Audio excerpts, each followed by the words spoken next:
நந்த வணக்கங்கள். சத்சங்கம் ஜனவரி 5ஆம் தேதி. எப்போது ஒரு மனிதனுக்கு உணர்ச்சி முடிச்சுகள் உருவாகின்றது அப்படின்னா, ஆனந்த உணர்வை உணராமலும் ஆனந்த சரீரத்தை ஆரோக்கியமான சரீரத்தை உணராமல் இருப்பதனால்தான் முடிச்சுகள் உருவாக்கப்படுகின்றது. உடல் ஆரோக்கியமாக இருக்க வேண்டும், ஆரோக்கியத்தை நாம் வர வேண்டும். இரண்டாவது ஆனந்த உணர்வு.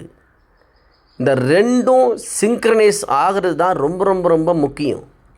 இந்த ரெண்டும் சிங்க்ரனைஸ் ஆனால் தான் நீங்கள் எந்த செயலை செஞ்சாலும் ஆனந்தமான சிந்தனை செய்வீங்க, ஆனந்தமான உணர்வை உணர்வீங்க, ஆனந்தமான செயலையும் செய்ய முடியும். இப்போ உடல் நோயிலையும், உடல் ஒரு டயர்ட்லையும், உடல் சோர்வுலையும் இருந்துச்சுன்னா ஆனந்த உணர்வு மட்டும் இருந்தால் மட்டும் பத்தாது. ஆனந்த உணர்வும் ஆனந்த சரீரமும், ஆனந்த சரீரங்கிறது ஆரோக்கியமான சரீரத்தை சொல்கிறேன்.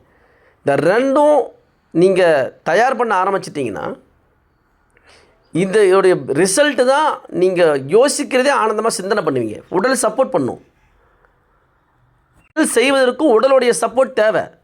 அந்த உற்சாகமான ஆனந்தமான சரீரம், அந்த ஆரோக்கியமான சரீரம் இருந்தால் தான் ஒரு செயலை நீங்கள் சரிவரையே செய்ய முடியும். சத்சங்கத்தில் தினந்தோறும் காலையில் ஆரோக்கியத்தை அதிகப்படுத்தக்கூடிய தியான பயிற்சிகளும் ஹீலிங்கும் இனிஷியேஷனும் நடக்கும்.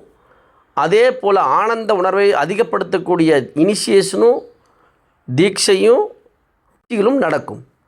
உங்கள் வாழ்க்கையை ஆனந்தமான உணர்வோடு ஆரோக்கியமான சரீரத்தையும் தயார் செய்து வாழ்க்கை ஆனந்தமாக வாழுங்கள். நன்றி. ஆனந்தம்.